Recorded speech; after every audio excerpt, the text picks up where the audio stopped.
গল্প পরিণীতা, লেখায় রূপা। খুব তো বলতিস নীর আমাকে ছেড়ে যাওয়ার মতন ছেলেই নাই। নীর এত ভালো, অত ভালো। কই গেল তোর সেই এত অত ভালো নীর? আর কইবা গেল তোর এত বড় বড় কথা?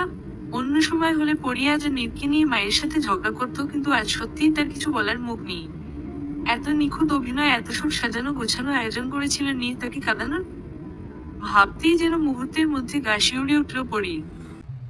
কিরে, এখনো চুপ করে কেন আছিস? মিষ্টি খাসনি? যা খেয়ে আয়। নীরের মা বলে বলে মিষ্টি বিলি করছে তার ছেলের বিয়ের মিষ্টি। কতবার বলেছি পরি বিয়েটা কর, বিয়েটা কর, আর কত অপেক্ষা করবি? দিল তো দাম তোর সেই অপেক্ষার। চাঁদের মতন বউ এনেছে নীর বাড়ি বাড়ি, বলছে নীরের মা। তোর কি হবে এখন? বয়স কত বাড়িয়েছিস এখন? খেয়াল রয়েছে তোর? প্লিজ এবার থামো পারমিতা, অনেক বলছো, আর বলো না, থামো এবার। মেয়েটার একটু মানসিক শান্তি দরকার এখন, আর তুমি কিনা যা তা বলে যাচ্ছ। মেয়েটার মেন্টালি সাপোর্ট দরকার, সেটা কি বুঝতে পারছো না? এত আঘাত দিয়ে কথা কিভাবে বলছো তুমি? বাবার কথা শুনে মাথা উঁচু করে বাবার দিকে এক পলক তাকায় পড়ি। এই মানুষটার জন্যই তো সে এত বছর নীরের জন্য অপেক্ষা করতে পেরেছে। সব সময় সব ব্যাপারে তাকে এই মানুষটাই তো সাপোর্ট করেছে। আজকের এই দিনটাতেও কতটা কমল তার প্রতি তার বাবা। অথচ তার বাবাকে দেওয়ার কথাটা তো সে রাখতে পারেনি। নীর তাকে কি নির্মমভাবে ঠকালো। 7 বছরের সম্পর্কটা এক নিমিষেই শেষ করে দিয়ে ঘরে নতুন বউ নিয়ে এলো। কি করে সামলাবে পরি নিজেকে? এত স্ট্রং পরিও আজ যেন ভেঙে চুরে যাচ্ছে। সেই স্কুল জীবন থেকে প্রেম তাদের। পরির মাস্টার্সের ফাইনাল এক্সাম দেবে। আর নীর 2 বছর আগেই পড়াশোনা শেষ করে চাকুরি খুঁজছিল। বেকার থাকা অবস্থায় কত হেল্প করেছে, কতটা সাহস জুগিয়েছে সে নীরকে, অথচ সেই নীর চাকুরি পেয়ে তাকে ছেড়ে দিল। কই, সে তো ঠিকই পাশে ছিল ওই বেকার ছেলেটার, অথচ বেকার ছেলেটা যখন চাকুরি পেল তখন সেই পাশে থাকা মেয়েটাকেই আগে দূরে ঠেলে দিল। বেকার পুরুষ সফলতা পাওয়ার পর বোধহয় আগে তার প্রেমিকাকে ত্যাগ করে। 3 দিন পর কলেজে পা রেখেছে পরি। এই 3 দিন সে নিজেকে একটা বদ্ধ রুমে আটকে রেখেছিল। কিন্তু বাবার আশ্বাস, ছোট ভাইয়ের ভরসা, মায়ের এত বকাঝকার পরও সেই আদুরে ডাক থেকে বাহিরে আসতে উৎসাহ দিয়েছে। পরি, কেমন আছিস? পরির বন্ধু রায়ানের কথার পেছনে তাকায় পরি। ভালো আছি রায়ান, তুই কেমন আছিস? ভালো। চল কোথাও বসি, তোর মুড ঠিক আছে তো? নীর কেমন আছে রে? পছন্দ অনুযায়ী কম বয়সে বিয়ে করেছে, খারাপ তো থাকার কথা নয়। হোয়াট? কি বলছিস তুই? নীর বিয়ে করেছে মানে? সফল হয়েছে তো প্রেমিকাকে কেন বিয়ে করবে? এত বছরের সম্পর্ক এত সহজেই শেষ হয় কি করে? শেষ করলে শেষ না হওয়ার তো কিছু নাই। তোর পানি জমেছে পরি। ও কিছু নয়, নিত্যদিনের সঙ্গী অশ্রু উপহার দিয়েছে আমাকে, আমার ভালোবাসা। আমি তোকে কি বলবো পরি? আমার জন্য দোয়া করিস রায়ান, যেন নিজেকে কঠিন বানাতে পারি। আমার পরিবার আমার বেঁচে থাকার অনুপ্রেরণা। তাই কেউ চাইলেও আমাকে নিয়ে শেষ করে দিতে পারবে না। চা খাবি পরি? মন্দ হয় না। আচ্ছা চল তাহলে আগাই। চল। বিকেলে বাসার ফেরার সময় পরি খেয়াল করলো নীরদের বাসা খুব সুন্দর করে লাইটিং দিয়ে সাজানো। পরীকে একমনে তাকিয়ে থাকতে দেখে পাশের সিটের লোকটা বলে উঠল, নীরের বাবা মা 7 দিন ধরে নাকি ছেলের বিয়ের প্রোগ্রাম করবে, সেই জন্যই বাসা এত সাজানো। লোকটির কথা শুনে তার দিকে তাকাতেই খেয়াল করলো এনি পরীর পাড়ার কাকা। ও আচ্ছা, তোমাদের সম্পর্কের কথাটা পাড়ার সবাই তো জানতো। এভাবে যে নীর তোমাকে ঠকাবে সেটা আসলে বোধগম্য নয় কারোরই। কষ্ট পেও না মা, তুমি যা হারিয়েছ বা যা তোমার থেকে চলে গেছে, তুমি তার থেকে উত্তম কিছুই পাবে।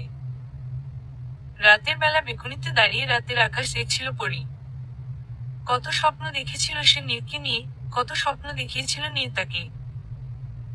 আজকে সব মিথ্যা হয়ে গেল। এত সহজে সব মিথ্যা হলো কিভাবে? তার নীর তাকে ঠকিয়েছে, এখনো যেন বিশ্বাস হতে চায় না পরির।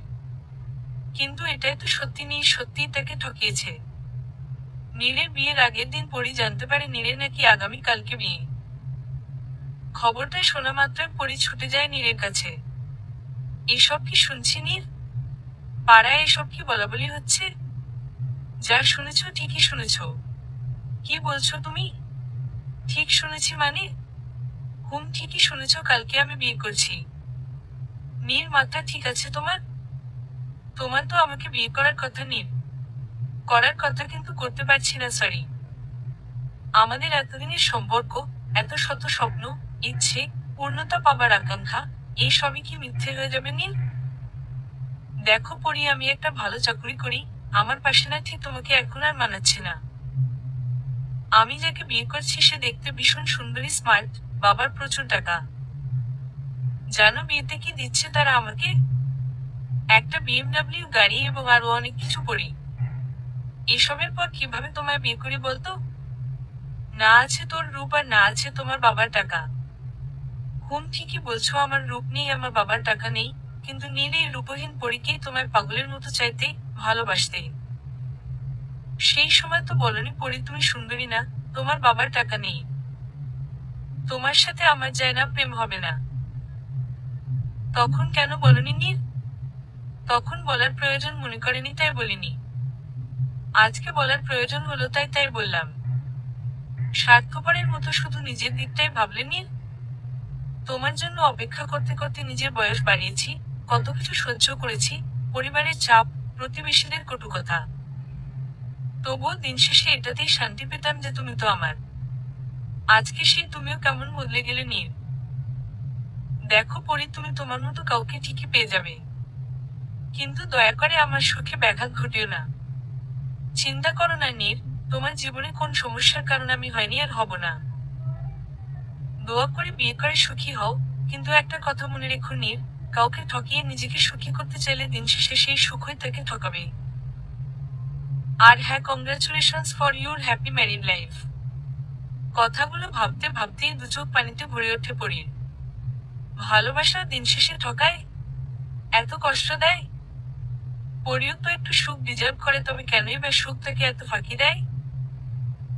পরি, মা খেতে আয়। বাবার ডাকে দু চোখ মুছে খেতে যায় পরি।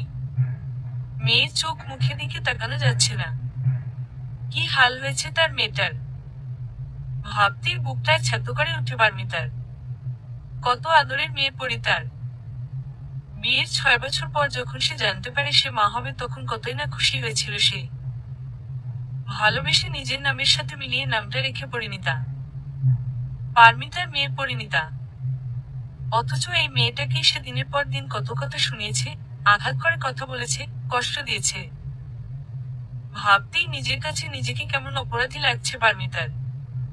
জানি তুই অনেক কষ্টের মধ্যে দিয়ে যাচ্ছিস মা, কিন্তু বিশ্বাস রাখো উপরওয়ালার উপর তিনি এতটা নিষ্ঠুর না মা, যে তোর জীবনটাকে একদম থামায় দিবে। আমার মেয়ে অনেক ভালো কপাল নিয়ে জন্মাইছে, তাই তো সব ক্লাসে আমার মেয়ে ফার্স্ট হইতো, সবকিছুতেই ভালো করতো। তাই তার জীবনে খুব ভালো একজন জীবনসঙ্গী আসবে, এটা আমার বিশ্বাস। নীরের মায়ের লোর সম্পর্কে আমার ধারণা ছিল বলেই সে আমার এত ভালো বান্ধবী হওয়া সত্ত্বেও আমি তার থেকে দূরত্ব বজায় রাখতাম। কিন্তু পরির জন্য আমি কিন্তু তারেও কইছিলাম আমাদের সামর্থ্য অনুযায়ী সবটা দিব। কিন্তু নীরের মায়ের লোভের কাছে আমরা পরাজিত মা। তুমি নীরের মায়ের কাছে গেছিলে? প্রশ্ন করে পরির বাবা আলমগীর সাহেব। হ্যাঁ, গিয়েছিলাম। আমি তো জানতাম আমার পরি কতটা ভালোবাসে নীরকে। কি করে দেখতাম আমি আমার পরি কষ্ট পাচ্ছে।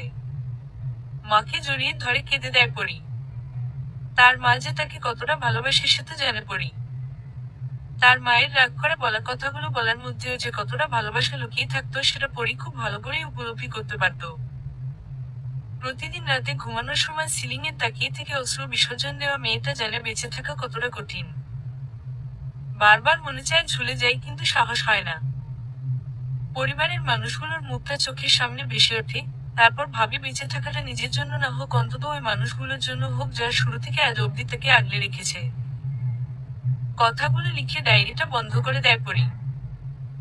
খালাতো বোন লাবণী তাকে একদিন বলেছিল, জানিস পরি, আমরা আসলে মানুষকে ভালোবাসি কষ্টটাকে উপলব্ধি করার জন্য, কারণ জীবনে ভালোবাসার মানুষ আসে বোধ হয় কষ্ট চেনানোর জন্য। পরি সেদিন ভেবেছিল তার নীর তাকে কষ্ট দিতেই পারে না। কিন্তু আজকের পরিস্থিতি আর সেদিনের লাবণীর বলা কথাগুলো যেন সে অনেকটাই মিল পাচ্ছে। নিজের ভালোবাসার মানুষকে না পাওয়ার যন্ত্রণা সইতে না পেরে লাবণী নিজেকেই শেষ করে দিয়েছিল। অথচ সেদিনও পরি বুঝেনি, না পাওয়ার যন্ত্রণা কতটা পোড়াতে পারে একটা মানুষকে। হৃদয়টা ঠিক কতটা ক্ষতবিক্ষত হলে একটা মানুষ সব ছেড়ে চিরতরে চলে যাওয়ার সিদ্ধান্ত নিতে পারে। চোখের পানি মুছে ফেলে পড়ি। এত স্ট্রং একটা মেয়ে, সে তবুও নিজেকে সামলে নিতে এত কষ্ট হচ্ছে তার। ফুল নিবেন আপা? এক্সাম শেষে বান্ধবীদের সাথে ক্যাম্পাসে বসেছিল পরি। হঠাৎ ফুল হাতে একটা মেয়ে তার সামনে আসে।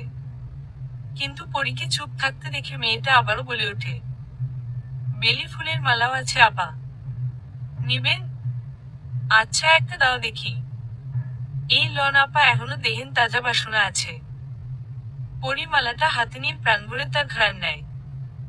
তারপর মেয়েটাকে বলে, কত টাকা দাম তোমার মালার? 30 টাকা আপা। পরি ব্যাগ থেকে একটা 50 টাকার নোট বের করে মেয়েটাকে দেয়। তুমি পুরো টাকাটাই নাও, আর সাথে এই মালাটা নিয়ে যাও। না আপা, এটা তো আপনি কিনছেন, তাইলে নিমু কেন? ধরেন নাও, এটা আমি তোমাকে উপহার হিসেবে দিলাম। মেয়েটার মালাটা নিয়ে মুচকি হাসি দিয়ে চলে যায়। আর এই সবকিছু খেয়াল করে একটু দূরে বসে থাকা যায়। 5 বছর পর দেশে ফিরেছে সে কাউকে না জানিয়ে, কিন্তু বাড়ি এসে দেখি আদরের ছোট বোনটাই বাড়িতেই নেই। তাই বোনকে সারপ্রাইজ দিতেই তার বোনের কলেজে আসা। একটু পরেই দেখতে পায় জয়া আসছে। জয়ের সামনে গিয়ে দাঁড়াতেই জয়া ভীষণ অবাক হয়। ভাইয়া তুমি? কখন আসলা, আর এখানে কিভাবে? হোয়াট ইজ সারপ্রাইজ ভাইয়া? ওয়াও! আরে পাগলি, থামো থামো। আগে গাড়িতে তো উঠো, পড়ে সব বলছি। ওকে ভাইয়া, চলো। অন্যদিকে পরিও বাসায় ফিরবে বলে গাড়ির জন্য অপেক্ষা করছিল। এমন সময় দেখতে পায় একটা গাড়ি তার দিকে এগিয়ে আসছে। তার সামনে এসেই গাড়িটা থামে। গাড়ির কাঁচ নামালে দেখা যায় সেখানে নীর, আর সাথে একটা মেয়ে, হয়তো এটাই নীরের বউ। আরে পরি, এখানে দাঁড়িয়ে আছো যে? গাড়ি পাচ্ছ না বুঝি? তুমি চাইলে কিন্তু আমার গাড়িতে আসতে পারো, আমরা বাড়ির দিকেই যাচ্ছি। পরি কি বলবে ভেবে পাচ্ছে না। এই সেই নীর। কি হলো, আসো। না নীর, আমি আসলে এখন বাসায় যাব না, একটু পর যাব, একটু দরকার আছে তো। কোন রকম কথা বলে সেখান থেকে চলে আসে পরি। ওইদিকে জয়া মাত্রই গাড়িটা স্টার্ট করবে এমন দেখতে পায় তখনকার মেয়েটার সামনে এসে একটা গাড়ি দাঁড়ালো, আর একটু পর মেয়েটা সেখান থেকে সরে গিয়ে আড়ালে চোখের পানি মুছল। ব্যাপারটা জয়ের কাছে খুবই অদ্ভুত লাগলো। কি হলো ভাইয়া, এনিথিং রং? আচ্ছা জয়া, তুই ওই মেয়েটাকে চিনিস? কোন মেয়েটা ভাইয়া?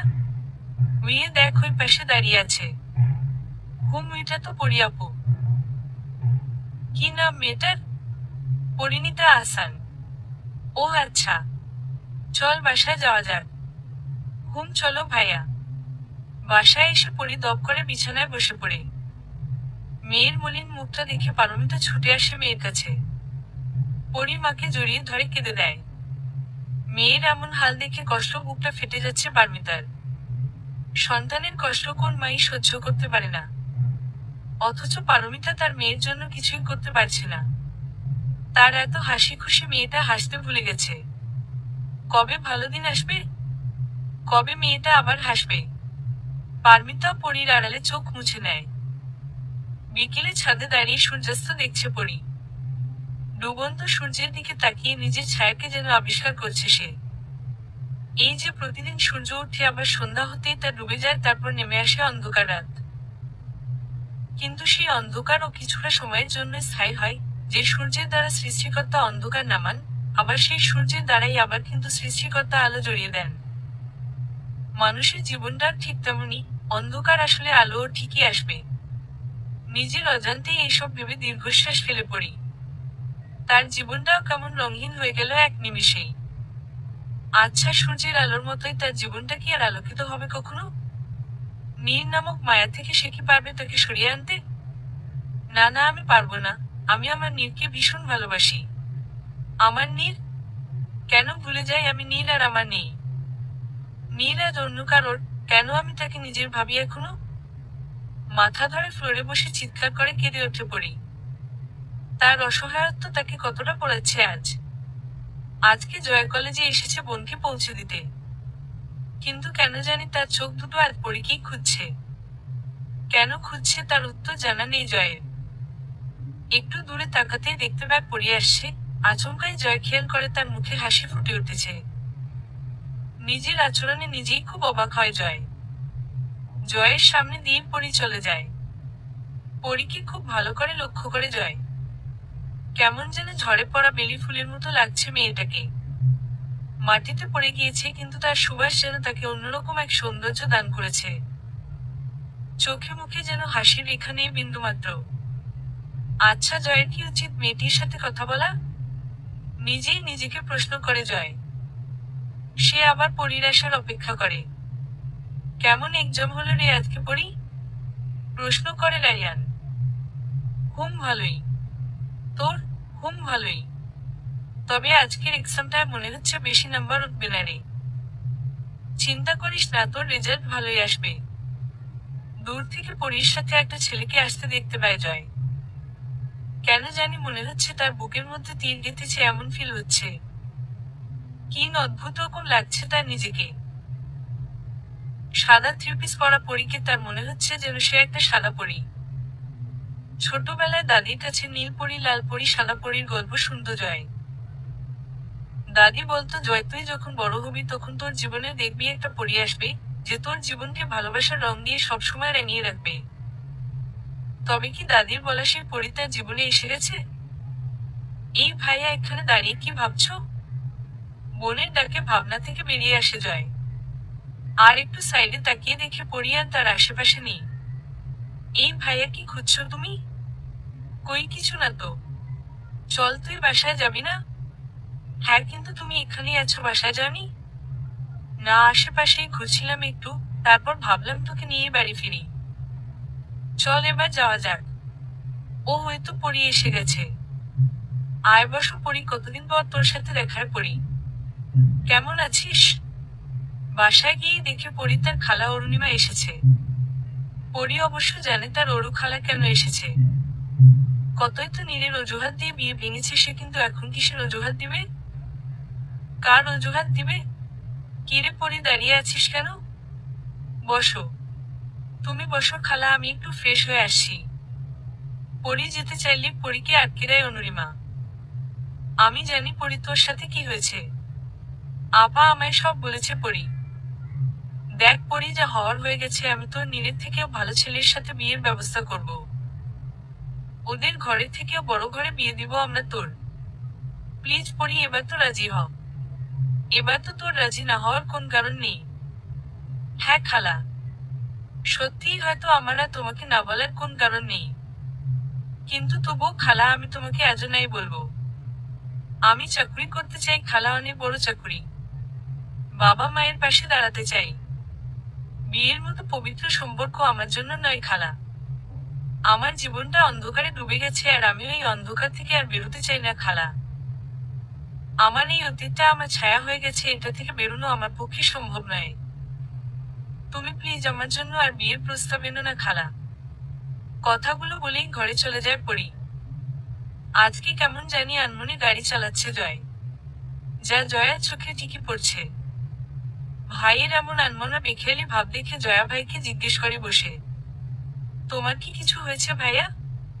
কোন কারণে কি তুমি আপসেট? কই না তো, কিছু হয়নি।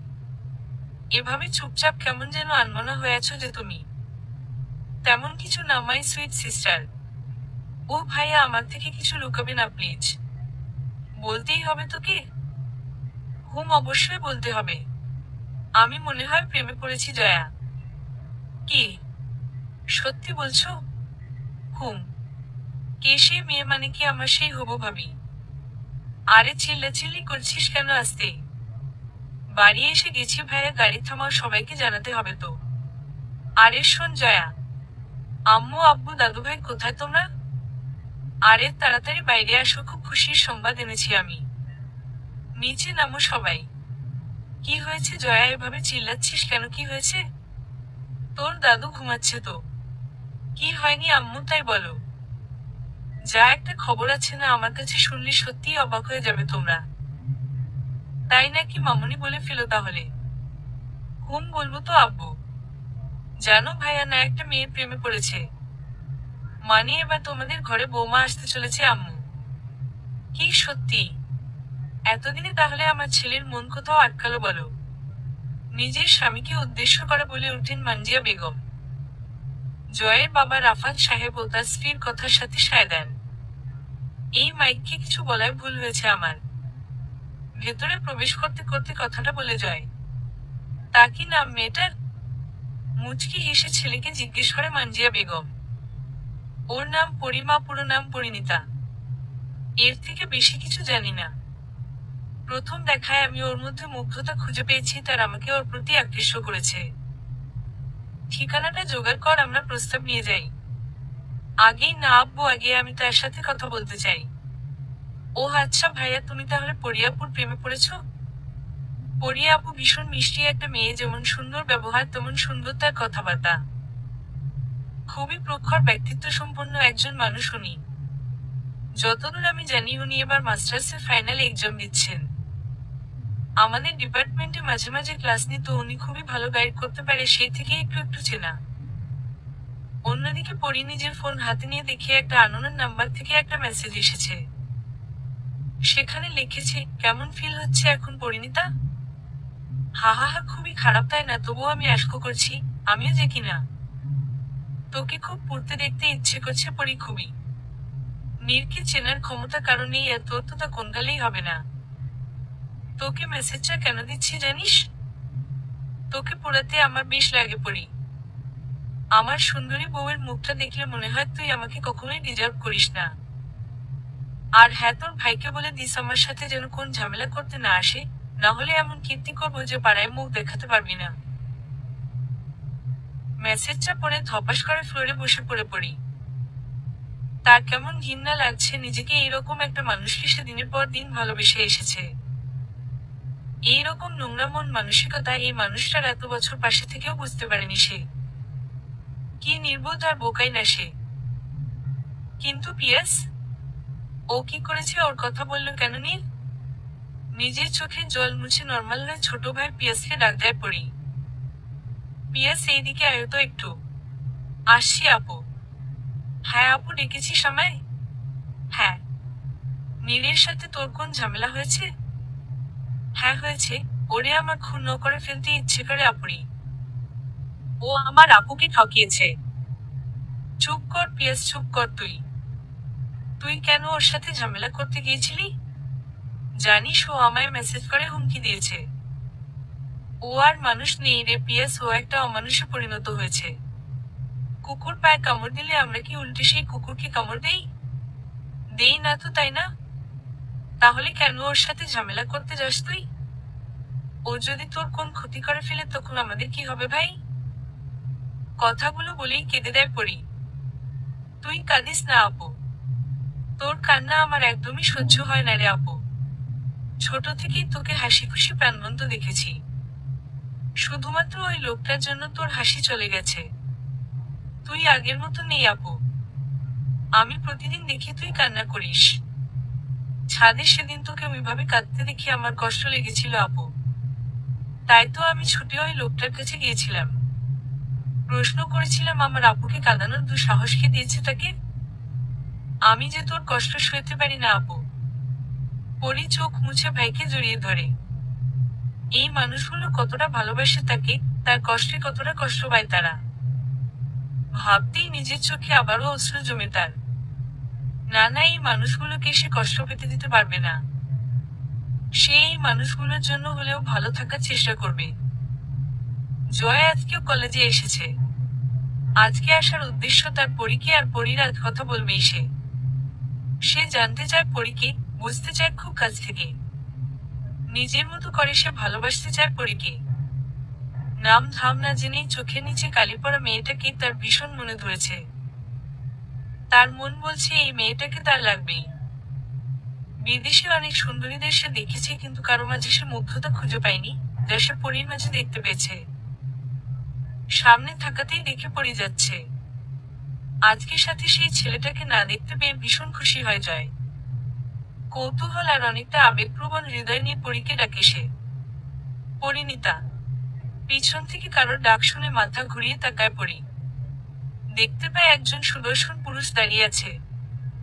ফরমাল ড্রেস আপে ভীষণ সুন্দর দেখাচ্ছে মানুষটাকে।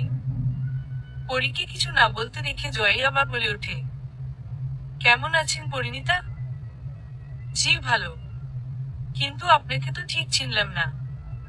আমি রাফায়াত রাজ জয়। ও আচ্ছা, কিছু না মনে করলে একটা কথা বলতে পারি? হ্যাঁ বলুন। আপনি কি আমার সাথে এক কাপ কফি খাবেন? না আপনাকে জানি আর না আপনাকে আমি চিনি, তাই কফি খাওয়ার প্রশ্নই আসে না। চেনা আর জানার জন্য হলেও তো মানে আসলে। কি মানে আসলে করছেন? আমার যেতে হবে, আসছি। পরিণীতা। পরীকে যেতে দেখে আবারও ডেকে ওঠে জয়। এমন শান্ত গলার ডাক পরীকে আবারও তার পথ চলা থেকে থামিয়ে দেয়। আর তা দেখে জয়ের মুখে মুচকি হাসি ফুটে ওঠে। জয় কিছু বলতে যাবে তখনই আবার জয়া চলে আসে। পরি আপু কেমন আছেন? হ্যাঁ ভালো। তুমি জয়া না? কেমন আছো?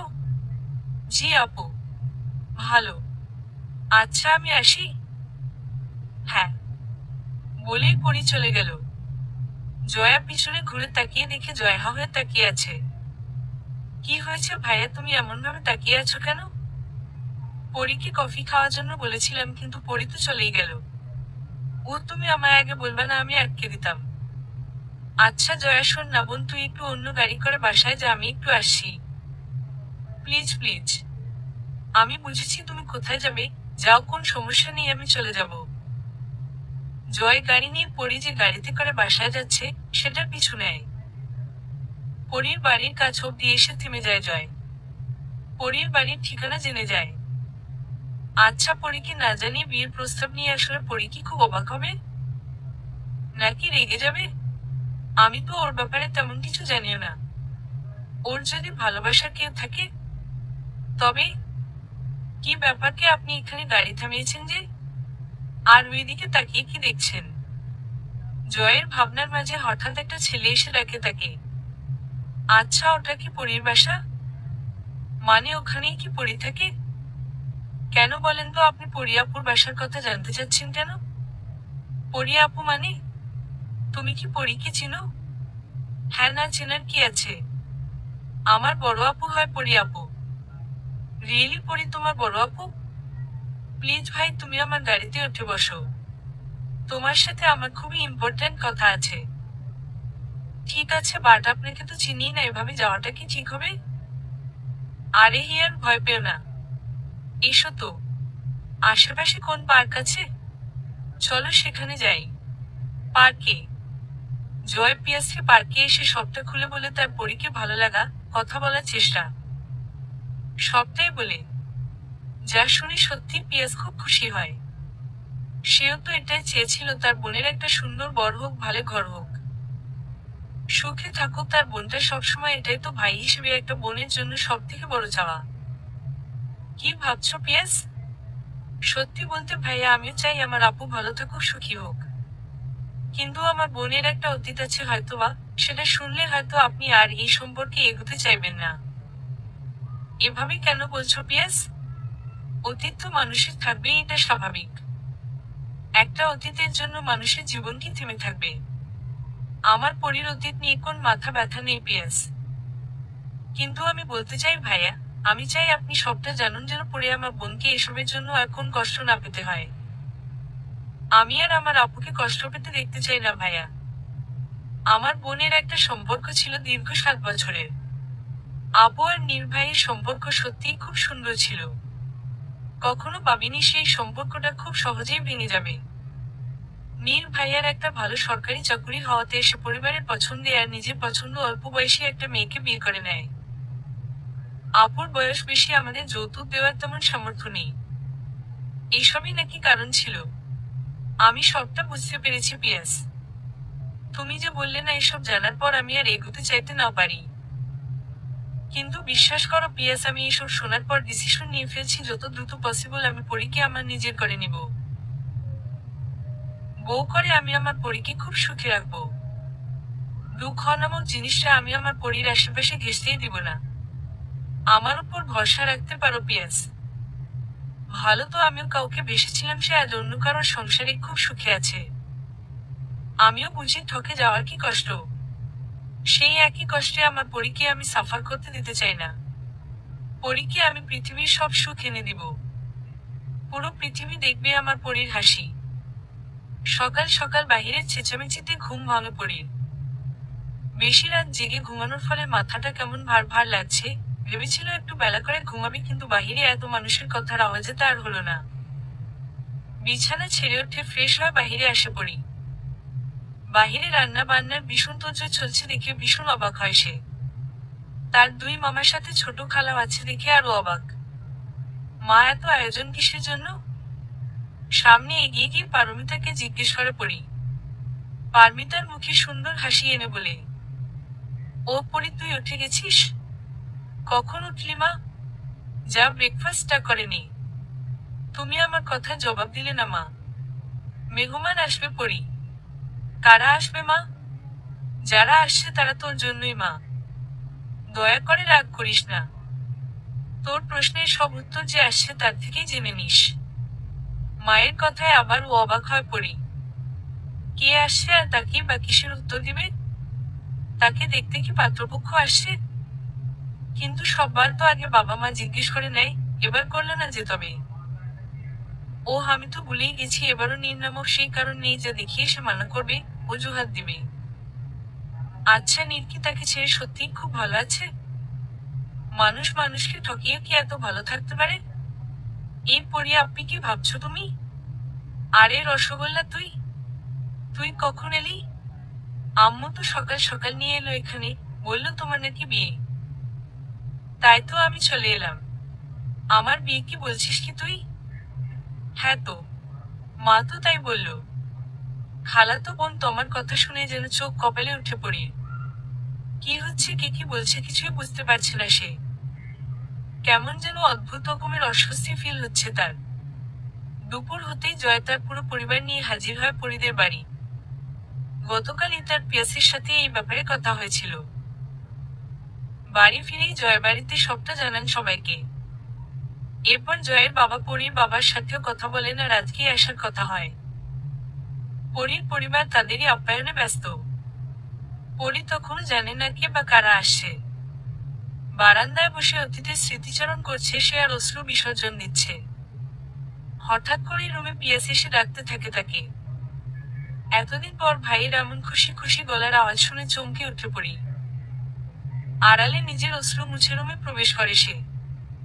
রুমে গিয়ে সে কিছু বলার আগে পিয়াস বলে ওঠে, শোন না আপু, আজকে তুই তোর সেই প্রিয় কালো রঙের শাড়িটা পরবি, যেটাতে তোকে সব থেকে বেশি সুন্দর লাগে।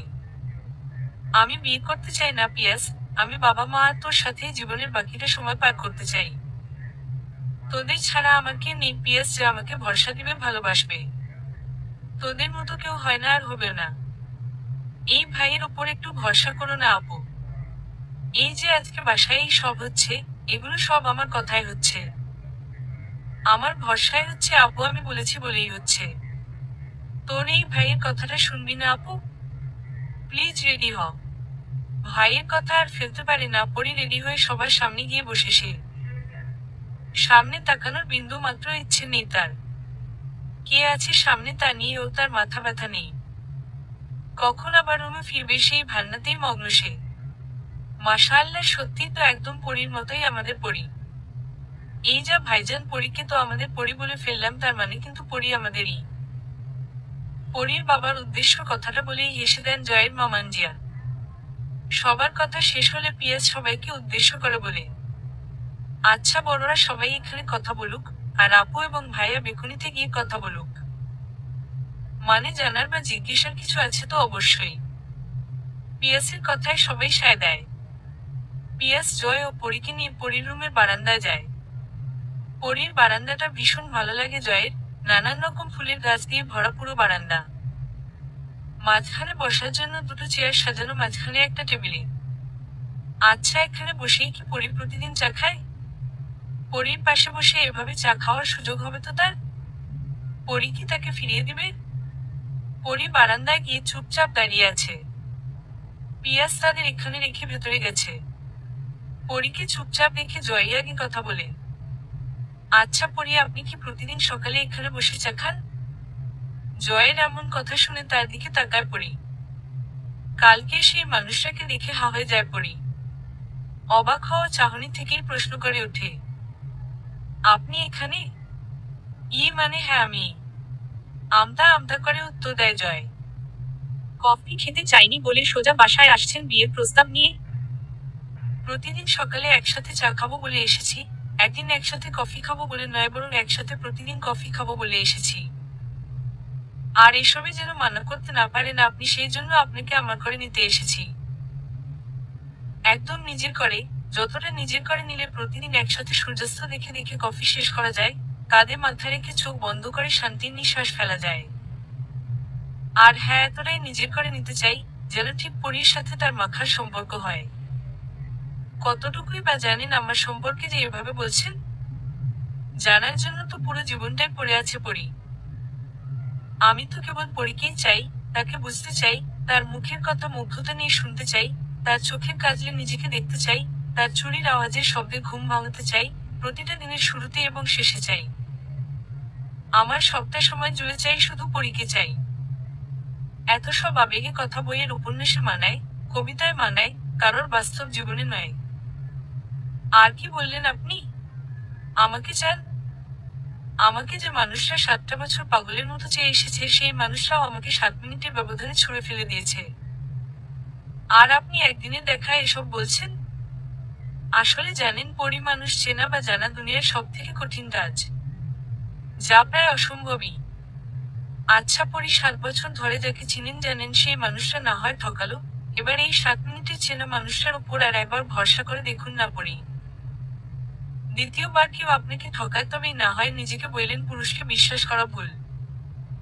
দ্বিতীয়বার আমাকে আপনাকে জানার সুযোগটা দিন না পরী।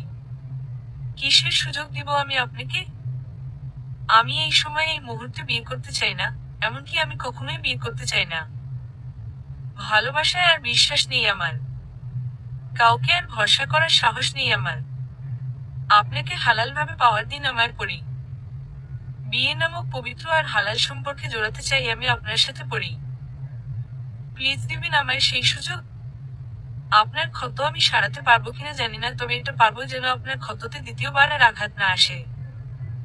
বলুন পরি, ধরবেন আমার হাত? এক টুকরো ভরসা নিয়ে। কথা বলার শেষ পর্যায়ে পিয়াস আসে জয় এবং পরীকে ডাকতে, কিন্তু পরী তার রুমেই থাকে, শুধু জয় আর পিয়াসই ড্রয়িং রুমে যায়। জয়ের পরিবার জানায় তাদের পরীকে খুব ভালো লেগেছে, তারা পরীকে জয়ের বউ করে নিতে চায়। পরীর বাবা তখন পরীর থেকে শুনে মতামত জানাতে চায়, কিন্তু সেখানে পারমিতা আর পিয়াস বলে ওঠে তারাও এই বিয়েতে রাজি, তাদের মতো আছে আর জয়কেও তাদের খুব পছন্দ হয়েছে। পারমিতা পরীর বাবাকে তখন ইশারায় চুপ করতে বলে আর এটা বলতে বলে যে তাদের কোন দাবি দেওয়া আছে নাকি।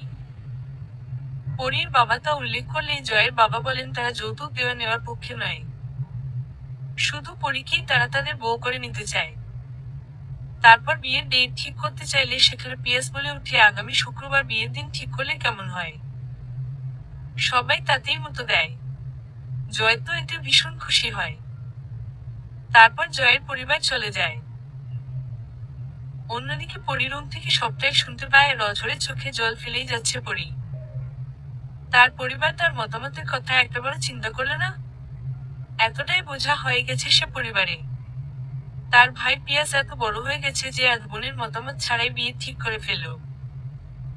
সন্ধ্যায় জানালার গ্রিল ধরে দাঁড়িয়ে আকাশ দেখছিল পরী, আর তখনই পরীর কাছে পিয়াস আসে। আপু, আমি তোকে কিছু বলতে চাই।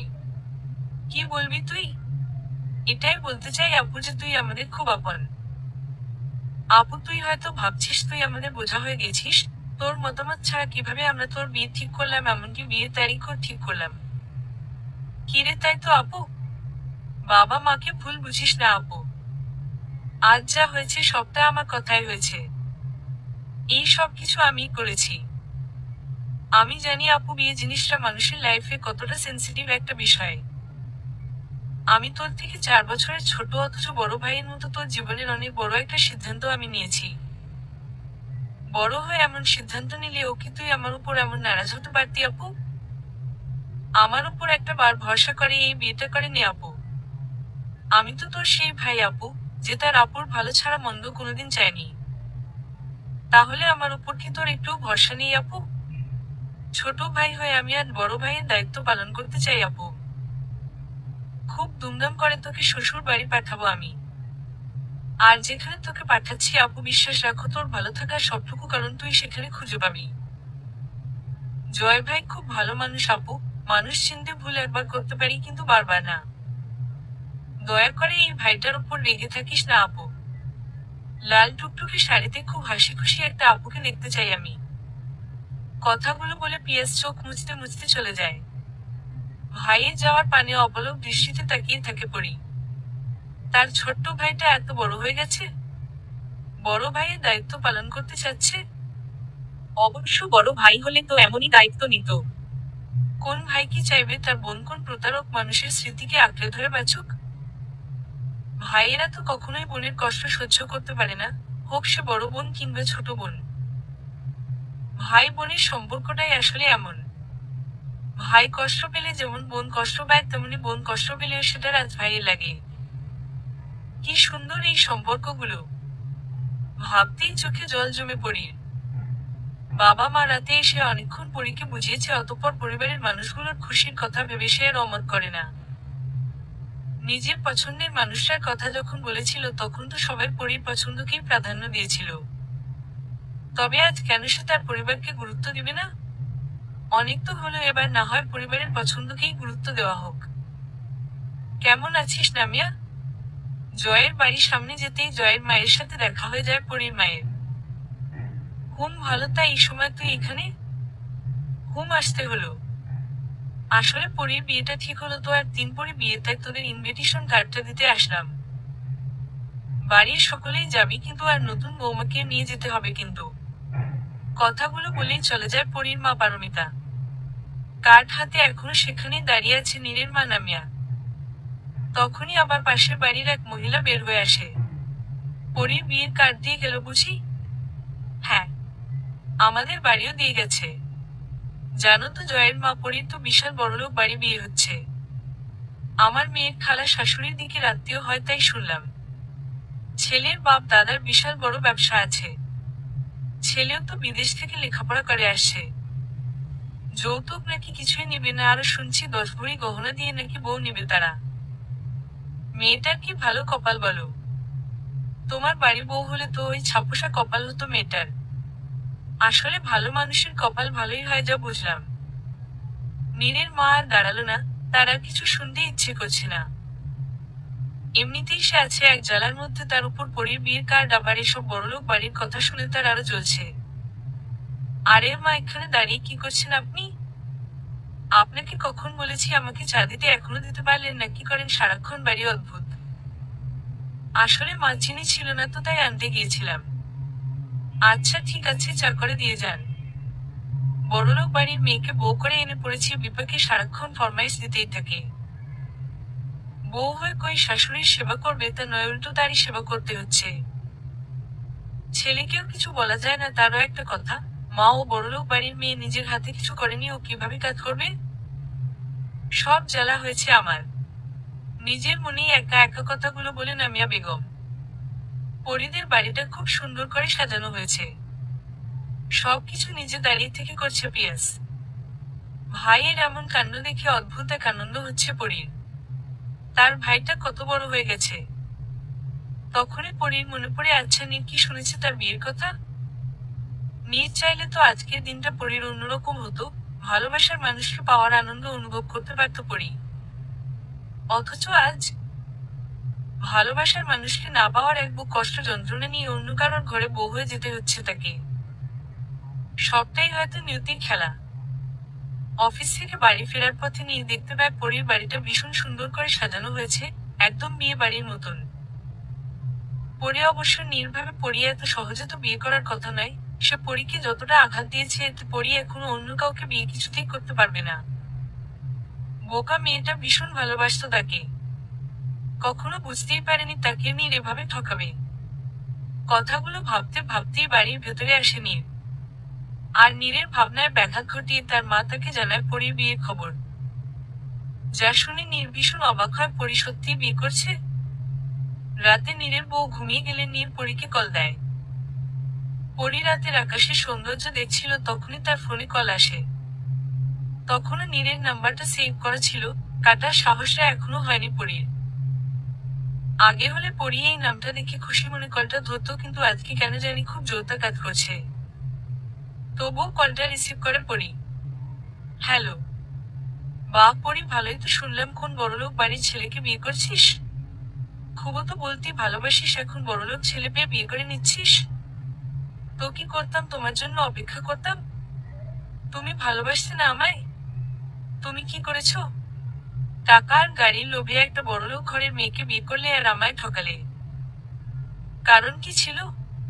আমার বাবার টাকা নেই, যৌতুক দেওয়ার সামর্থ্য নেই। আর কি বলছিলে?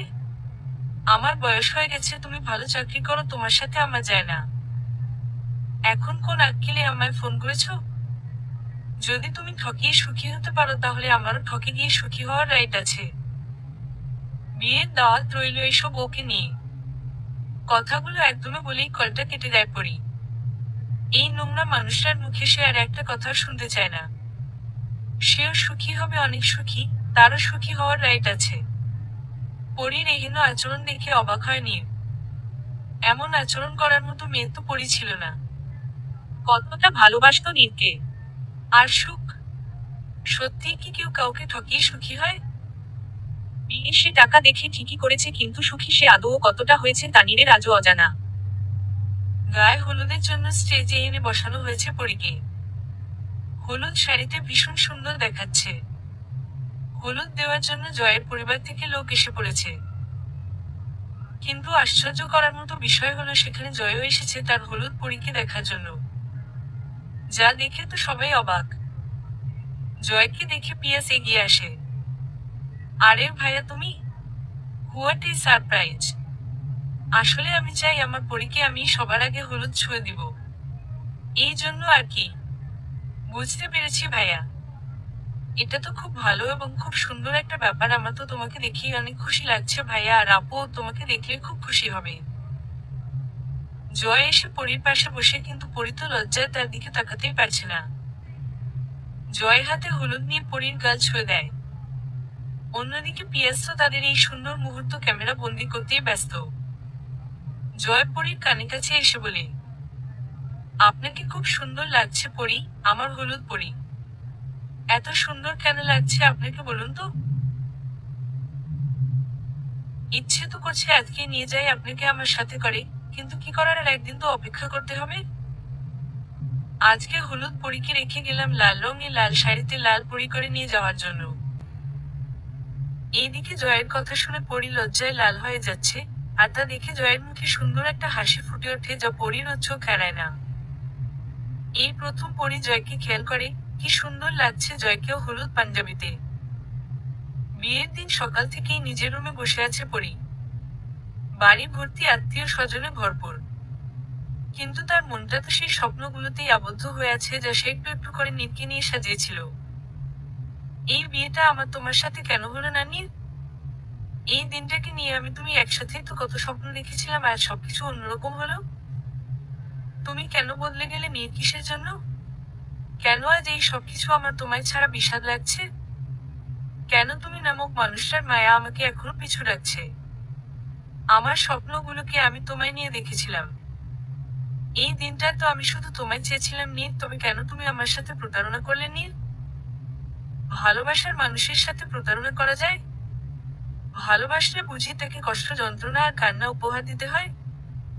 এই তুমি আমায় কেমন ভালোবেসেছিলে আমায় নীর? না না নীর, আমায় ভালোই তো বাসেনি। কেন আমার মন এসব ভাবছে আজ? কেন আমি তোমায় ঘৃণা করতে পারি না নীর? কেন? নিজের মনে নিজেই কথাগুলো বলে খুব কাঁদছিল পরী, যা পরীর বাবার চোখ এড়ায় না। একে তো মেয়েটা তাদের ছেড়ে শ্বশুর বাড়ি যাবে, তার উপর মেয়েটার অতীত তাকে একটু শান্তি দিচ্ছে না। পরীর বাবা মেয়ের পাশে গিয়ে বসে। বাবাকে দেখে পরী চোখ মুছে নেয়। জানিস পরী, মা তোর মা যেদিন বললো আমি বাবা হতে যাচ্ছি, সেই দিনটা আমায় এতটা খুশি দিয়েছিল যে আমি পাড়ার সবাইকে মিষ্টিমুখ করিয়েছিলাম। সব সময় আমি চাইতাম আমার একটা রাজকন্যা হোক। আমার মতো গরিব রাজার ঘরে আমার একটা রাজকন্যা আসুক।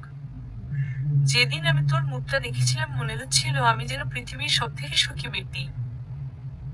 আস্তে আস্তে তুই বড় হতে থাকলি, কিন্তু তোর বিয়ের কথা ভাবলেই বুকে ব্যথা অনুভব করতাম আমি। একটা বাবার জন্য তার মেয়েকে পরের ঘরে পাঠানোর মতো কষ্ট আর হয় না। যেদিন তুই বললি নীরকে ভালোবাসিস, আমি এক কথায় মেনে নিলাম, কারণ আমার মেয়ের খুশিই আমার কাছে সবার আগে। কিন্তু বিধাতা তো অন্য কিছু লিখে রেখেছে মা। আমাদের থেকে যারা চলে যায় তারা আমাদের নিজের বলতে কখনোই ছিল না। আল্লাহ তো মার সব থেকে উত্তম পরিকল্পনাকারী। তাহলে কেন আমরা যা চলে গেছে তার জন্য আফসোস করব? এই দিনটা তোর মা, তোর খুশির দিন আজকে। আল্লাহ যা তোর জন্য বরাদ্দ করেছে তাই তুই পাচ্ছিস। রবের চাওয়ার উপর ভরসা রেখে তুই এগিয়ে যা মা, দেখবি সব থেকে ভালো দিন আল্লাহ তোকে উপহার দিবে। আরে বাবা তুমি এখানে, আমি তোমায় আরো সারা বাড়ি খুঁজছি। রাহিম আঙ্কেল এসেছে তোমায় খুঁজছে। আর আপু জয় ভাইয়া পার্লার থেকে লোক পাঠিয়েছে। তুই রেডি হয়ে নে। বলেই পিয়াস বাবাকে নিয়ে চলে যায়। তখনই পরীর ফোনে একটা মেসেজ আসে। সেখানে লেখা আছে, আমি চাই আমার পরী আজকের দিনটায় আমার মনের মতো একটা লাল পরী সেজে উঠুক। তারপরে পরীকে সাজানো শুরু হয়। অন্যদিকে জয়া বরযাত্রী নিয়ে এসে উপস্থিত হয়। পরীর সাজও তখন প্রায় কমপ্লিট। সবাই তখন পরীকে ছেড়ে বর দেখার জন্য চলে যায়। কিন্তু সেই মুহূর্তে পরীর ঘরে নীর আসে। নীরকে দেখে থমকে যায় পরী। কিছু বলতে চাইলেও বলতে পারে না। তখনই নীর বলে ওঠে, তোকে খুব সুন্দর লাগছে পরী। এই সাজটায় তোকে সত্যিই খুব অপূর্ব লাগছে। এই সাজে তোকে দেখার স্বাদটা ফাইনালি পূরণ হলো। ছোট থেকেই তোকে ভালোবেসেছি পরী, সবসময় চাইতাম তুই আমার বউ হবি। কিন্তু সময়ের সাথে সাথে আমার সেই চাওয়াটাকে আমি হারিয়ে ফেললাম রে। আমি তোর প্রতি অন্যায় করে বসলাম। লোভ আমাকে ঘিরে ধরলো, তার উপর মায়ের কথা আমাকে আরো স্বার্থপর করে তুলল। লোভে পড়ে তোকে ঠকিয়ে বড়লোক বাবার একমাত্র মেয়েকে বিয়ে করে বসলাম। আমি সুখী হতে পেরেছি কতটা জানি না, তবে তুই খুব সুখী হবি পরী। পারলে আমায় ক্ষমা করে দিস পরী। নীরের কথা বলার পর্যায়ে আবার সবাই ঘরে আসতে শুরু করে, একটু পরে বিয়ের কার্যক্রম শুরু হবে। নীরও সেখান থেকে চলে যায়। তবে হ্যাঁ, নীরের চোখে জল ছিল যা পরীর চোখ এড়ায় না। পরীকে হারানোর ব্যথা নীরকে কাঁদাবে এটা পরী জানে, আর এটা ভেবে পরীর প্রশান্তি লাগে। একটু পরই কাজী সাহেব বিয়ে পড়ানোর জন্য রুমে আসে। খুব সুন্দরভাবে বিয়ের কাজ সম্পন্ন হয়। এবার পালা আসে বিদায়ের।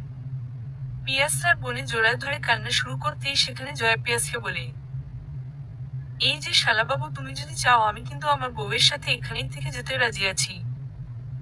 আসলে তুমি তো কাঁদছই, সাথে আমার বউকেও কাঁদাচ্ছ। এমন চলতে থাকলে আমার বউয়ের স্বাদ তো নষ্ট হয়ে যাবে। জয়ের কথা শুনে সবাই কান্না করা জায়গায় হেসে ফেলে। পরী সবার থেকে বিদায় নিয়ে নতুন পথের দিকে রওনা দেয়। মাঝপথে জয় ড্রাইভারকে গাড়ি থামাতে বলে পরী অবাক হয়, তবে কিছু জিজ্ঞেস করে না। বাহিরে তাকালে পরী দেখতে পায় জয় গাড়িটা একটা ফুচকা দোকানের সামনে দাঁড় করিয়েছে। ফুচকা দেখে যেন পরীর ক্ষুধাটা আরো বেড়ে যায়। মা অনেক করে খাওয়াই দিতে চেয়েছিল, কিন্তু পরী খায়নি। ওই সময় আসলে খাওয়ার ইচ্ছে হয়নি। পরীকে আরো অবাক করে দিয়ে জয়া একটা ফুচকার প্লেট এনে পরীর সামনে ধরে। মিসেস পরী, আমি কিন্তু জানি মেয়েদের ফুচকা খুব ফেভারিট। জয়া তো প্রায় আমাকে ফোনে বলতো ফুচকা দুনিয়ার সব থেকে সুস্বাদু খাবার মেয়েদের কাছে। অবশ্য আমি কখনো ট্রাই করিনি, তবে আজকে যদি আমার বউ আমাকে একটা খাইয়ে দেওয়ার অফার করে তবে কিন্তু আমি মানা করব। ততক্ষণে পরী খাওয়া শুরু করে দিয়েছে। হঠাৎ জয়ের এমন কথায় খাওয়া বন্ধ হয়ে যায় পরীর। খাইয়ে দিতে বলছে? কি ভীষণ লজ্জা লাগছে পরীর। কিন্তু মানুষরা মুখ ফুটে বলল তো, না খাইয়ে দিলে কেমন দেখায় না? যতই হোক স্বামী তো সে তার। ইচ্ছে না থাকা সত্ত্বেও জয়ের মুখের সামনে নিয়ে ফুচকা ধরে পড়ি, আর জয় সেটা মুখে নিয়ে নেয়। অনিচ্ছার ব্যাপার জয়ের বুঝতে বাকি রয় না। তখন জয় মনে মনে বলে, মিসেস পরী, তোমায় আমি এত ভালোবাসা দিব যে তুমি একদিন বাধ্য হবে আমায় ভালোবাসতে। আজ যে খাবারটা আমায় অনিচ্ছায় খাওয়াচ্ছ, একদিন সেই খাবারটা নিজের ইচ্ছেতে আমার মুখে তুলে দিবে। খাওয়া শেষ হলে আবারও গাড়ি চলতে শুরু করে। যত এগুচ্ছে গাড়ি তত পরীর বুকের ধুকপুকানি বেড়েই যাচ্ছে। তারপর একটা সময় এসে গাড়ি একটা বিশাল বড় বাড়ির সামনে থামে। পুরো বাড়িটাই লাইটিং দিয়ে সাজানো। আলোয় আলোয় জ্বলজ্বল করছে পুরো বাড়ি। গাড়ি এসে থামতেই পরীকে বরণ করতে ব্যস্ত হয়ে পড়ে সবাই। বরণ পর্ব শেষ হতেই ফুল সাজানো একটা সুন্দর রুমে নিয়ে বসানো হয় পরীকে। রুমটা এত সুন্দর করে সাজানো হয়েছে যে পরী তা দেখে সত্যিই মুগ্ধ হয়েছে। ভারী ভারী গহনার পরীর অস্বস্তি লাগছিল বলে সে আয়নার সামনে গিয়ে সেগুলো খুলতে শুরু করে। আর তখন চোখ যায় ড্রেসিং টেবিলের উপরে থাকা একটা প্যাকেটের দিকে। সেটা হাতে নিতেই তার উপর একটা চিরকুট দেখতে পায়। আমার প্রিয়তমা পরী, আমি জানি এই ভারী গহনায় আপনি অস্বস্তি ফিল করছেন আর রুমে গিয়ে সেগুলো খুলবেন। এই জন্যই আপাতত আপনার রুমে কেউ যাবে না। এই প্যাকেটে একটা সুন্দর নীল রঙের শাড়ি আছে আর সাথে কিছু হালকা অর্নামেন্টস রেখেছি আপনার জন্য। লাল পরীকে এবার নীল পরী রূপে দেখতে চাই। চিরকুটের লেখাগুলো পড়া শেষ করে গহনাগুলো রেখে শাড়ি নিয়ে ওয়াশরুমে যায় পরী। তারপর জয়ের দেওয়া অর্নামেন্টস গুলো পরে আয়নায় নিজেকে দেখে পরী নিজেই অবাক হয়। সত্যিই তাকে এই নীল রঙে অপূর্ব লাগছে। একটু পরেই দরজায় নক করে কেউ। পরী ভেতরে আসার অনুমতি দেয়। নীল রঙা পাঞ্জাবি পরেছে জয়। এক পলক তাকিয়ে চোখ নামিয়ে নেয় পরী। অনেকগুলো প্যাকেট হাতে রুমে আসে জয়। আপনাকে খুব সুন্দর লাগছে পরী। এই নীল রং সত্যি আজকে সার্থক হলো আপনার গায়ে জড়িয়ে। এত অপূর্ব সুন্দর একটা মানুষকে কিভাবে লাগতে পারে? আপনি তো আমায় নির্ঘাত মা অর্ডারও করে ফেলবেন পরী। এত মাধুর্য মাখা কেন আপনি? চোখে হালকা কাজল, কপালে একটা ছোট টিপ, ঠোঁটে লেগে থাকা হালকা রঙের লিপস্টিকেও একটা মেয়েকে একটা এত অপূর্ব কিভাবে লাগতে পারে? আপনার প্রতি আমার এত নেশা কাজ করছে কেন পরী? পরী তখনও নিশ্চুপ, কিন্তু জয়ের এমন কথায় একদম লজ্জায় লাল হয়ে যাচ্ছে সে। কিন্তু অদ্ভুতভাবে তার মধ্যে কোন রকম ফিলিংস কাজ করছে না। নিষ্পলক ভাবে নিচের দিকে তাকিয়ে আছে পরী। তার খুব অদ্ভুত লাগছে হুট করে এভাবে বিয়ে হওয়া অন্য একটা মানুষের সাথে একই রুমে থাকা। কিন্তু তখনই পরীর মনে পড়ে যায়, বিয়ে হচ্ছে একটা পবিত্র বন্ধন। সেই বন্ধনটাতে আবদ্ধ হয়ে গেছে। আর স্বামীর হক সে কি করে নষ্ট করবে? এই রাত নিয়ে সবারই তো অনেক রকম ইচ্ছে থাকে, তার ভালো না লাগার জন্য অন্য কারো স্বপ্নটাকে সে কি করে ভেঙে দিবে? পরীর ভাবনা শেষে মাথা তুলে থাকাতেই দেখে সামনে জয় নেই। মাথা ঘুরিয়ে খুঁজতেই দেখতে পায় জয় বারান্দায় গিয়ে দাঁড়িয়ে আছে। পরীও সেখানে যায়। পরীর আগমন দেখে জয় মুচকি হাসে। পরী তাকে একটু হলেও প্রাধান্য দিচ্ছে, তাতেই তো জয় খুশি। জানেন পরী, আমিও একটা মানুষকে ভালোবাসতাম। ভীষণ রকম ভালোবাসতাম। 4 বছরের সম্পর্কে তাকে কখনো আমি বিন্দুমাত্র কষ্ট দেয়নি, সেও দেয়নি। খুব সুন্দর সম্পর্ক ছিল আমাদের। অনার্স শেষে স্কলারশিপ পাওয়ার পর আমি কানাডা চলে যাই। রিয়া তখন অনার্স 2য় বর্ষের স্টুডেন্ট। আমি আসলে যেতে চাইনি কানাডায়, আমি গিয়েছিলাম শুরু রিয়ার কথায়। ওকে হারানোর ভয় আমার সব সময় হতো। কিন্তু রিয়া আমাকে কথা দেয় ও আমার জন্য অপেক্ষা করবে। ওর পরিবার আমার পরিবার মিলে আমাদের বিয়ে ঠিক করে 2 বছর পরে দেশে আসার কথা, আমার এসে বিয়ে হবে আমাদের। কিন্তু কানাডায় যাওয়ার পর দেখতে পেতাম রিয়া আমাকে সময় দিত না। কল দিলে বিজি পাওয়া যেত, মেসেজ করলে রিপ্লাই করতো না। একটা সময় পর আমি কোনভাবেই রিয়ার সাথে যোগাযোগ করতে পারছিলাম না। আমার পরিবারকে জানালে তারা ওদের বাড়ি যায় এবং সেখানে গিয়ে জানতে পারে রিয়া তার খালাতো ভাইকে বিয়ে করেছে, যে নাকি সদ্য বিসিএস ক্যাডার হয়েছে। এসব শোনার কয়েকদিনের মধ্যেই আমি দেশে আসি। মুখোমুখি হই রিয়ার। সে জানায় আমার জন্য নাকি তার অপেক্ষা করতে ইচ্ছে করেনি। আমি কবে জব পাবো সেটার জন্য ও নাকি বসে থাকতে পারেনি। ওর নাকি মনে হয়েছে ও আমার থেকে ওর খালাতো ভাইকে বিয়ে করলে বেশি ভালো থাকবে। আমার তখন মনে হয়েছিল আমি বোধহয় দুনিয়াতে নেই। পরিবারের সাপোর্ট ছিল বলেই এত দূর অব্দি আসা আমার। ভালো থাকার জন্য অন্য কাউকে বেছে নেওয়ার রাইট তো আছেই সবার, তাই না? আমি বাধা দিই কি করে? তারপর আবার কানাডায় ব্যাক করি আর তারপর 6 বছর ফেরা আমার। এক নিঃশ্বাসে কথাগুলো বলে জয়। তার আজকে পরীরকে এইসব জানানো উচিত ছিল। একটা নতুন সম্পর্ক শুরু আগে অবশ্যই অতীতটা জানিয়ে নেওয়া উচিত। জয়ের মুখে এইসব শুনে স্তম্ভিত হয়ে যায় পরী। একটা মানুষ এতটা বছর ধরে এতটা যন্ত্রণা সয়ে আসছে, অথচ দেখে বোঝার উপায় নেই এই মানুষটাও এত কষ্ট লুকিয়ে হাসতে পারে। আমি আপনাকে হারাতে চাইনি পরী, আমার মনে হয়েছিল আমার আপনাকে লাগবে পরী। দীর্ঘ 6 বছর পর আমি আপনার মুগ্ধতায় আটকে গেছি পরী। আমার আপনাকে সারা জীবনের জন্য লাগবে পরী, তাই আপনাকে প্রেমিকা নয় বউ করে এনেছি।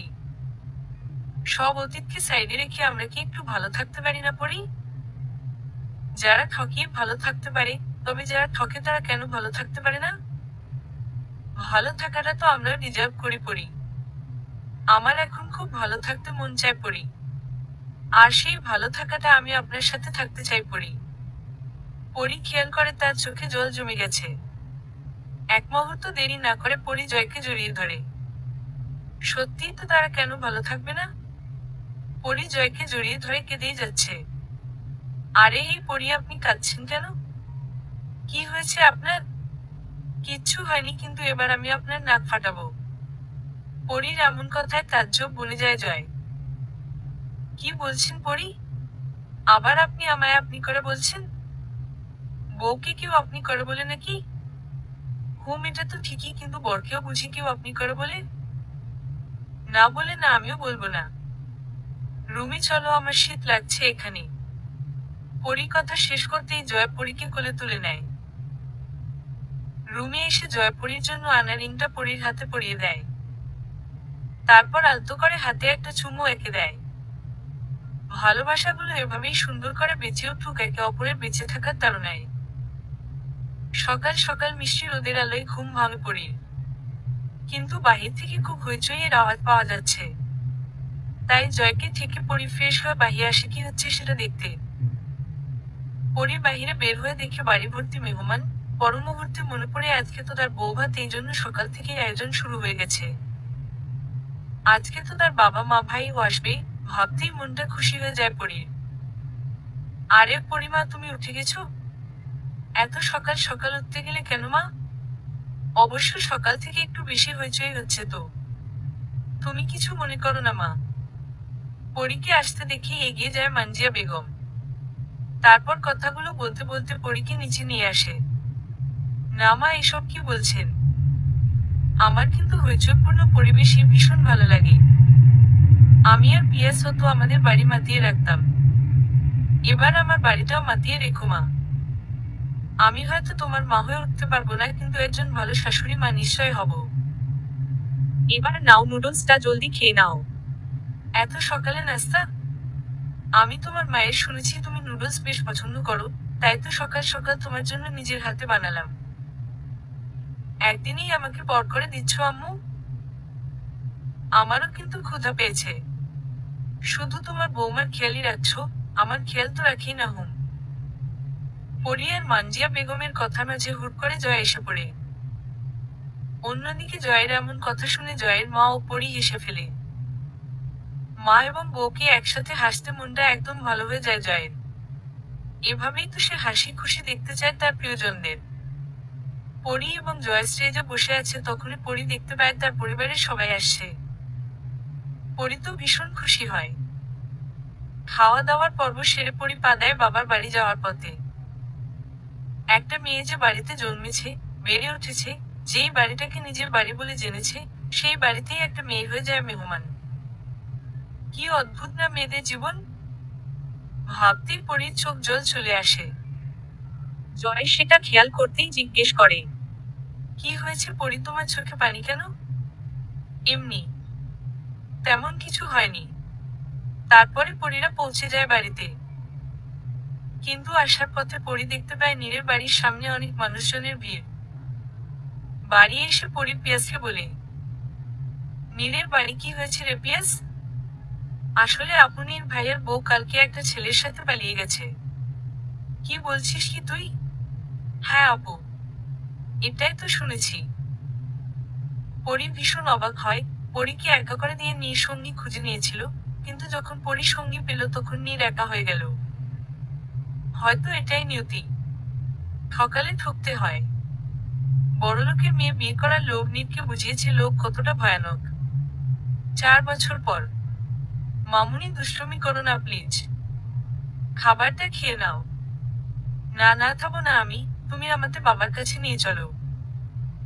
আমি বাবা যাব আম্মু। বিয়ের 1 বছর হতে পরীর কোল জুড়ে আলো করে জন্ম নেয় মায়া। বাবা বলতে সে পাগল। সকালে ঘুমিয়েছিল বলে বাবা তাকে না বলেই অফিসে আছে, সেই জন্য তার বায়না এখন তাকে বাবার কাছে নিয়ে যাও। কি আর করার, মেয়ের বায়না রাখতে পরীকেও ছুটতে হয় অফিসে। অফিসে আসতেই মেয়ে চলে যায় বাবার কেবিনে। সেখানে গিয়ে দুষ্টুমি শুরু হয় বাবা মেয়ের। কিন্তু আজকে অফিসে নতুন লোক নেওয়া হবে। অনেক লোক এসেছে ইন্টারভিউ দিতে। হঠাৎ পরি খেয়াল করে সেখানে নীর বসে আছে। পরীর বিয়ের পর পরীর সাথে নীরের আর কখনো দেখা হয়নি। কিন্তু 4 বছর পর নীরকে চিনতে পরীর একটু সময় লাগে না। সামনে এগিয়ে গেলেই নীরও পরীকে দেখতে পায়। পরীকে দেখেই নীর পরীর দিকে এগিয়ে আসে। কেমন আছো পরী? নীরের শান্ত গলায় করা প্রশ্নের জবাবে ভালো আছি উত্তর দেয় পরী। তা তুমি এই অফিসে? চাকুরির ইন্টারভিউ দিতে এসেছি। চাকুরি ইন্টারভিউ? কিন্তু তুমি তো সরকারি চাকুরি করতে। বড়লোকের মেয়েকে বিয়ে করাই তো তারা আমায় সরকারি চাকুরি দিয়েছিল। কিন্তু সে যখন তার বয়ফ্রেন্ডের সাথে পালিয়ে গিয়ে আমায় ডিভোর্স দিল তখন তার বাবাও আমার বদলে তার মেয়ের সেই বয়ফ্রেন্ডকে সেখানে জয়েন দিল। লোকের তীক্ষ্ণ কথা আমার সহ্য হচ্ছিল না বলে ঢাকা আসি। ছোটখাটো একটা জব করতাম কিন্তু সেটা চলে গেল। পরি তুই আমাকে মাফ করে দিস রে। মানুষকে ঠকালে ঠকতে হয় এটা আমি বুঝেছি। যেই টাকা চাকুরির লোভে পড়ে আমি তোকে ঠকিয়েছি, আজকে আমার সেই সব কিছুই নেই। আর সাথে হারিয়েছি আমার সম্মান। আমি একদম নিঃস্ব হয়ে গেছি রে পরি। তুমি চিন্তা করো না এই অফিসে তোমার চাকুরি হবে। কথা শেষ করতে না করতেই সেখানে মায়াকে নিয়ে জয় চলে আসে। মেয়ে খুব জ্বালাচ্ছে বুঝি? পরি হেসে জিজ্ঞেস করে জয়কে। কি যে বলো পরি? আমার মা কি আমায় জ্বালাতন করতে পারে? আমার মায়ের তো এখন ক্ষুধা পেয়েছে। তাই চলো এখন আমরা রেস্টুরেন্টে যাব। আচ্ছা সে বা হয় যাচ্ছি। কিন্তু তোমাকে আমার একটা কথা বলার আছে। হ্যাঁ বলো। ইনি হচ্ছেন নীর, তোমার অফিসে ইন্টারভিউ দিতে আসছে। আলিজকে বলো ওনার চাকরিটা কনফার্ম করে দিতে। ঠিক আছে এখনই বলছি। এই আলিজ এইদিকে এসো। মীর সাহেবের কাগজপত্রগুলো নাও আর আমাদের অফিস থেকে ওনাকে জয়েনিং লেটারটা দিয়ে দাও। এটা আমার স্বামীর অফিস নীর। তোমাকে এখান থেকে কেউ চাকরিচ্যুত করবে না। ভালো থেকো আসছি। কথাটা বলে পরি তার মেয়ে ও স্বামীর সাথে চলে যায়। পরি পিছনে তাকালে হয়তো দেখতে পেত নীরের সেই পেয়ে হারানোর আফসোস রেখাটা। সে হিরিকে ফেলে কাছের দিকে ছুটেছিল। তাই তো সে আজ ক্ষত বিক্ষত। পরি মনে মনে অনেক ধন্যবাদ দেয় পিয়াসকে। তার ভাইয়ের প্রতি ভরসা করাটা তার সেদিন সব থেকে ভালো সিদ্ধান্ত ছিল। বোনদের জীবনে একটা ভাই থাকা সত্যিই আল্লাহর রহমত। পরীর জীবন আজ সুন্দর সাবলীল সৌন্দর্যে ভরপুর একটা সুখী জীবন। অন্যদিকে প্রতারণা করা মানুষের জীবনে আছে শুধু আফসোস আর আফসোস। সব থেকে বড় কথা হচ্ছে কাউকে ঠকিয়ে কেউ কখনো আসলে সুখী হতে পারে না। ঠকানো আর প্রতারণার মধ্যে কখনো সুখের দেখা মিললে সেটা চিরস্থায়ী হয় না। সমাপ্ত।